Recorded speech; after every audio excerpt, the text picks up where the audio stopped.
আজকের বিষয় পাঠ প্রতিযোগিতার কোরআন নয়। আজকের বিষয় পাঠ প্রতিযোগিতার কোরআন নয়।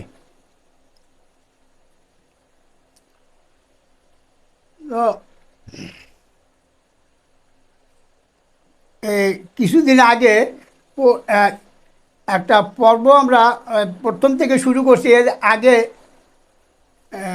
ঝাঁটিকে আলোচনা করছি, যার কোনো পর্ব হয় নাই, আমরা পর্ব করিনি। এখন থেকে পর্ব শুরু করছি। তো এই পর্ব করব। আল্লাহ রাব্বুল আলামিন বলছেন যে আমার কোরআনুল কারীম অপবিত্র অবস্থায় স্পর্শ করবে না। অতএব যদি এই পবিত্রতা অর্জন করতে হয়, তাহলে দেখা গেছে যে শয়তানের ষড়যন্ত্র থেকে মুক্ত হইতে হইবে।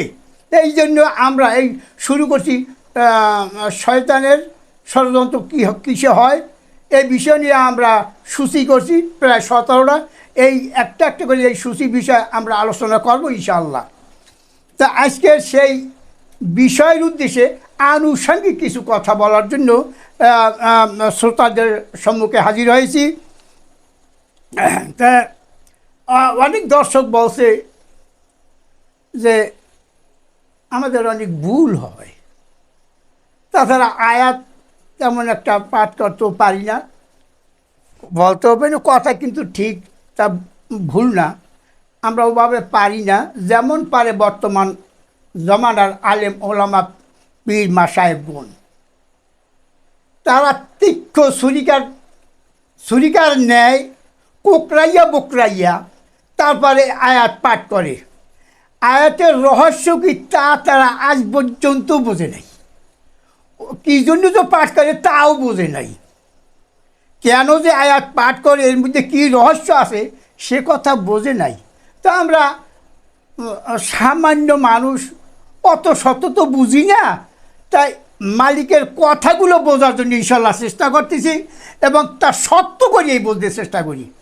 অল্প অল্প কথায় একটু করিয়া সেদিক করিয়া আয়াতগুলো পাঠ করি তেমন একটা সুবিধা মতো পারি না, পড়তেও জানি না।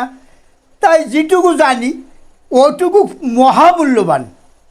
এই কথাগুলো মহামূল্যবান কথা, যা অদ্যবধি কেউ বলে নাই। অদ্যবধি এই কোরআনের কথাগুলি কেউ আলোচনা করে নাই। সবাই ব্যস্ত ছিল হাদিস দিয়া। এই পূর্বেকার জমানার মানুষ তারা এই হাদিসের কথা কইয়ে গেছে, সহজভাবে কীভাবে জান্নাতে যাওয়া যায় এই বিষয়ে তারা বিভিন্ন পরামর্শ দিয়েছে। কেসা কাহিনী, ওই ইসের আগেকার দিনের জমানার মানুষরা কীরকম কী করছে, অর্থাৎ তাকে জীবনী ইত্যাদি নিয়ে এই সমস্ত মানুষগুলো ব্যস্ত। এই বর্তমান জমানায় আরও সহজ করছে। পূর্বের জমানায় যে সহজ করছে তার সাথে এখন আরও সহজ করছে, যাতে তাকে আর কোনো ত্রুটিই নেই, দোষী থাকতে পারে না, এমন হাদিস বাইর করছে। আলহামদুলিল্লাহ, সম্মানিত মহান রব্বুল আলামিন এই হাদিস থেকে আমাদেরকে মুক্ত করিয়া তিনার কোরআনের কাছে আইনা দাঁড় করাইছে, তার জন্য শুকরিয়া আদায় করি আলহামদুলিল্লাহ।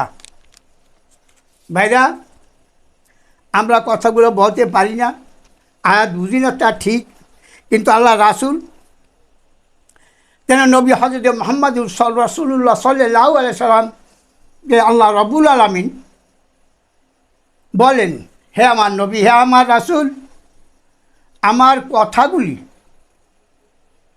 তুমি পাঠ করবে, অধ্যয়ন করবে, অনুধাবন করবে, মূল্যায়ন করবে। অতঃপর ধীর মস্তিষ্কে সুন্দরভাবে বুঝে সুঝে কথাগুলা আয়াতগুলা তুমি আস্তে আস্তে পাঠ করবে। আল্লাহ রাব্বুল আলামিন বলছেন। তো পাঠের আগে সম্মানিত মহান রব্বুল আলামিন বলছেন, যদি এইভাবে পাঠ করো তাহলে কী হবে, আমি সন্তুষ্ট হব। আমি সন্তুষ্ট হব। আয়াত ছোট্ট ছোট্ট কাজে বুঝেই তুমি বলবে। আল্লাহ কথা বলছে।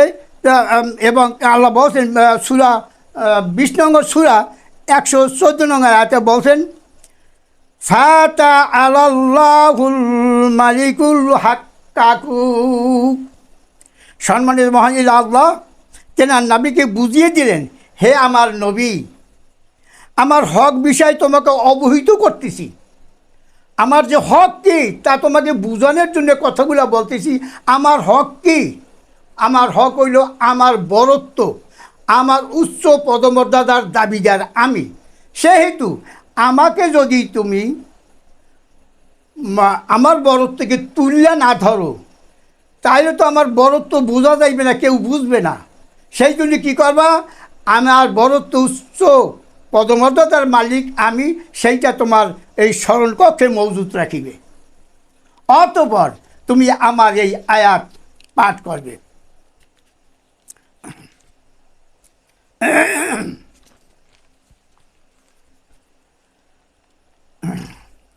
তুমি যদি একমাত্র আমার নির্দেশকের উপর সর্বোচ্চ প্রাধান্য দাও, তবেই আমাকে সর্বপদ মর্যাদাশীল বলে গণ্য করলে।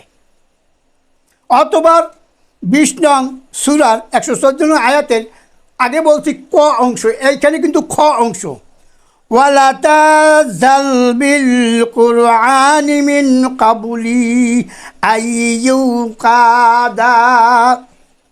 সম্মানিত মহান রব্বুল আলামিন বলেন, হে নবী, আমার আয়াতসমূহ তড়িঘড়ি করে তাড়াতাড়ি করে পাঠ করবে না। এটা বুঝে সুঝে ভেবে চিনতে আস্তে আস্তে পাঠ অধ্যয়ন অনুধাবন মূল্যায়ন করবে। আমি কেন কোন উদ্দেশ্যে এ আয়াত দিলাম, কেন পাঠাইলাম, এ আয়াতের উদ্দেশ্য কী, মর্ম রহস্য কী, তা তুমি ফুটিয়ে তুলবে। আমার এই আয়াতের মর্ম রহস্য, যে আয়াত তুমি পাঠ করবে ওই আয়াতের মর্ম রহস্য হে নবী তুমি ফুটিয়ে তুলবে।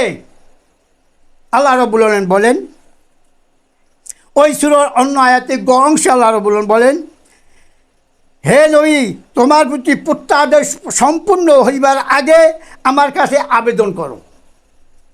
তুমি যে আমার কথাগুলো পাঠ করবে তার আগে কী করো, আমার কাছে দরখাস্ত করো, আবেদন করো। বলে, হে সম্মানিত রব্বুল আলামিন, আপনার আয়াতগুলো আয়াতসমূহ পাঠ করব। এই আয়াত পাঠ করতে যে সময় ব্যয় হয়, তার জন্য ধৈর্য সহকারে যেন আয়াত পাঠ করতে পারি, তার জন্য আপনার কাছে সাহায্য চাই। ও গুণের মালিক, আপনার জানিত আয়াত মূল্যায়নের অভিজ্ঞতা অর্জনের সুকৌশল ও এলিমের দান করার অধিকারী একমাত্র আপনি। তাই আপনার কাছে সাহায্য চাই গো মালিক। মালিক শিখাই দিলেন এবং আল্লাহ রাসূল তা বললেন। এটা পোকরানো না, এটা আল্লাহ বুঝাইছে তার রাসূলকে কীভাবে। আর অদ্যবিদিতা আমরা শুনি নাই তো কারো কাছে, যে আয়াতগুলো ছোট্ট ছোট্ট খণ্ড খণ্ড করে বলতে হবে, শুনতে হবে, বুঝতে হবে, তার আমরা অদ্যবধি শুনি নাই। তো এখন কোরআনে সেই আয়াতগুলো পাইতেছি, সেই আয়াতগুলো স্পষ্ট ভাষা বলতেছি। আল্লাহ রাব্বুল বলছে ঘংসে ইলাইকা ওয়াহইয়াহু ওয়া কুর রাব্বি জিদনি ইলমা। কি বলছে এখানে, ইলাইকা ওয়াহইয়ুহু ওয়া কুর রাব্বি জিদনি ইলমা। সম্মানিত আল্লাহ বয়ান করেন, আমার সংবাদিত বর্ণনায়িত আয়াত কোরআন বাণীর প্রতিটি বাক্য, প্রতিটি আয়াত সুন্দরভাবে বাক্য আয়াত কোন বিষয়ের উদ্দেশ্যে কেন এই আয়াত নাযিল করা হয়েছে সেই দিকে লক্ষ্য রেখে বুঝে সুঝে আমার আয়াত পাঠ করবে। খণ্ডে খণ্ডে ভাগে ভাগে আমার আয়াতগুলো বুঝে বুঝে তারপর তুমি পাঠ করিও। তাড়াহুড়া করবে না, তরাসের কিছু নাই, কোকড়াইয়া বুকড়াইয়া করতে কই নাই। আল্লাহ বলছে কোকড়ানো বুকড়ানো না, ওই দাঁড়ানো ছুরিকার নাই ও লাগবে না। হ্যাঁ, প্রতিযোগিতা করো কি দিয়া, কোকড়াইয়া বুকড়াইয়া আর হয় না, এ পাষ্ট হয় নাই। যে কোকড়াইয়া বুকড়াইয়া কইতে ধারালো ছুরিকা আঘাতের নেয়, মা ঘাত দিয়া সুন্দর করে বলতে তাহলে সে পাষ্ট। এই আয়াত লেগে প্রতিযোগিতা করে আয়াত পাঠ করে, একটা আয়াতে 10টা নাকি, কি পাগলামি? হ্যাঁ, একটা আয়াতের মধ্যে 10টা নাকি, যে পড়বে হ্যাঁ 10 নাকি। আর যে শুনবে হ্যাঁ দোষ নাকি এই নেকি যে কতবার না হয়েছে হ্যাঁ কোন জান্নাতে তুই হ্যাঁ কই কিনি না এত জানবার 800টা জান্নাত অতে ধরবে অতে ধরবে না হ্যাঁ হ্যাঁ রে এই ফাটকি জুটকি পূর্বেকার মাসে ফাটকি দিয়ে তোমাকে এই যারা পূর্বেকার মুরব্বী মানো বুঝো ওরা কিন্তু আসলে মুসলমান ছিল না ওরা বিধর্মী ছিল তারা ইয়ে মুসলমান হইয়া ডুইকা এই আমাদের ইসলামের মধ্যে ডুইকা ধ্বংস করে গেছে ও মেয়েরা তোমরা হুশ হও মানুষ হও বুঝো কোরআনের কাছে আসো দেখো কোরআন কি বলে আর তোমরা কি করতেছো বর্তমানে এত বড় নাধান এত বড় অপকর্ম হয়ে গেছি আমরা হায় হায় আমাদের অবস্থা দেখলে লজ্জিত সমস্ত পৃথিবীর মানুষ মুসলমান আজকের যে নাকারী আজকের মাদ্রাসায় যে না হয় মদ জুয়াখোর ঘুষখোর এগো টাকা খাইয়া ভুঁড়ি বাড়াইয়া যে অপকর্ম করে এগুলো একেবারে নাজাসা অপবিত্র একেবারে নাজাস হয়ে গেছে অতএব এরা কোরআনের স্পর্শ করতে পারবে না আল্লাহ বসে যে খবরটা আমার কোরআনের কাছে আইসো না অনতি বিলম্বে তোমাদের ধ্বংস আমি তোমরা ডেকে আনতেছো তোমাদের ধ্বংস তোমরাই ডেকে আনতেছ তোমরা এত বাড়াবাড়ি করো কেন আমি সৃষ্টি করছি এই সর্বসৃষ্টির মালিক আমি সৃষ্টির সময় তোমাদেরকে তো ডাকি নাই তোমরা কি আমার সাথে ছিলা আজকে তোমরা আমার সাথে প্রতিযোগিতায় লিপ্ত হইছো হ্যাঁ তোমরা প্রতিযোগিতা করো কে সর্বোচ্চ পদমর্যাদা উন্নীত হইতে পারে এবং সেই পদমর্যাদা দেখাইয়া দলভুক্ত করিয়া তার দলে লোক টান্যা তারপর ব্যবসা শুরু করছো সাবধান আর বেশি সময় নাই তোমাদের ধ্বংস ডেকে আনতেছো তোমরাই আজকে তোমরা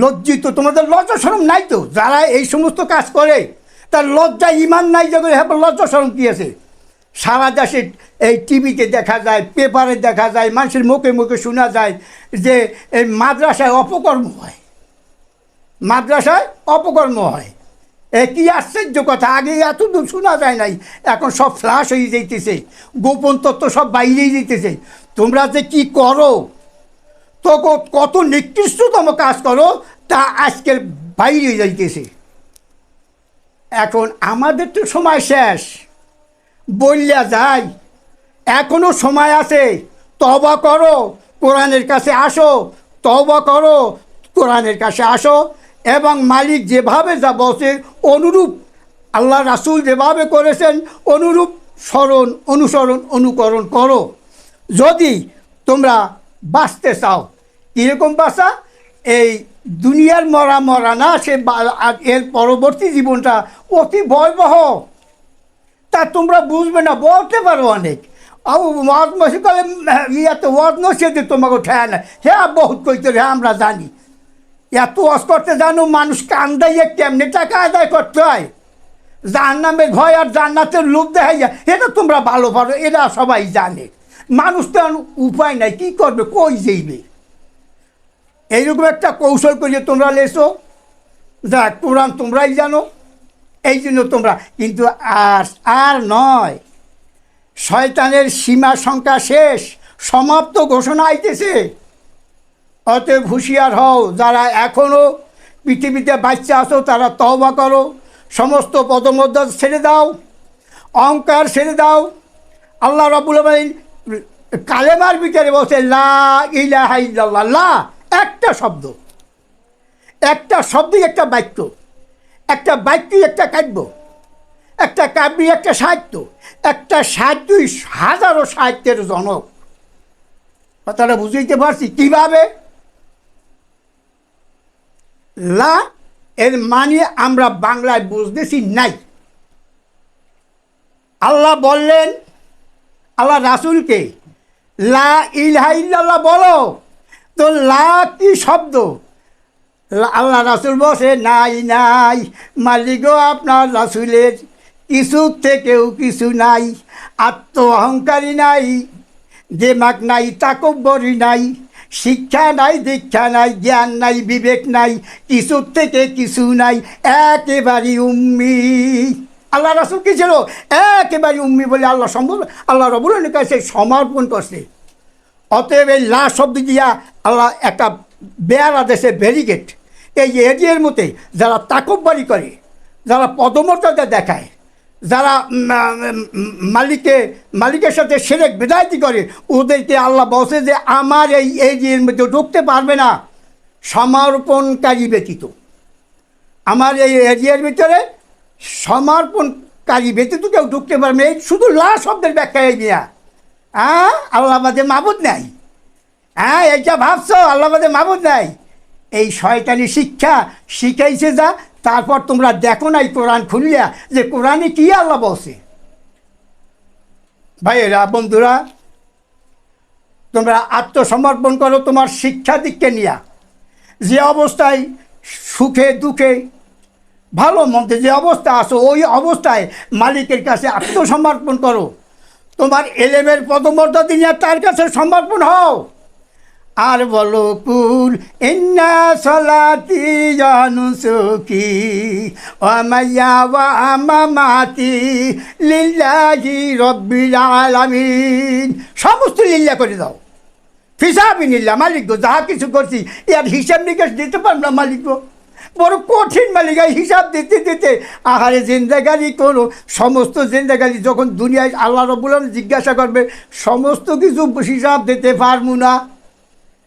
তাই এখনই ফিসাবরি লইয়া যাই, এখনই ফিসাবরি লইয়া যাই। আল্লাহ রাব্বুল আলামিন সকলকে হেফাজত করুক। আল্লাহ রাব্বুল আলামিন এভাবে বহু আলোচনা করছে, প্রায় 250টি আলোচনা করছে কোরআনুল কারীমের ভিতরে। আমরা সকলেই আল্লাহ রাব্বুল আলামিনের কাছে আয়াতের কাছে আশ্রয় নেই এবং আয়াতের মুরিদান হই। আমরা কোনো মানুষের মুরিদান না হই, তওবা করি। মানুষ মানুষের মুরিদান হইতে পারে না। মানুষ মানুষকে খেলাফত দিতে পারে না। খেলাফত তো আল্লাহ রাব্বুল আলামিন দিয়া দিছে। আবার এক খেলাফতকারী আর এক খেলাফতকে কী খেলাফতি দেবে তোমরা? আর ভুল করো না, আর ভুল করো না, শিরক বিদআতি আর করো না। আলহামদুলিল্লাহ রাব্বিল আলামিন। সাদাকাল্লাহুল মাওলানা আল-আযীম। ইল্লা মাশাআল্লাহ ইন্না রাব্বাকা হাকীমুন আলীম।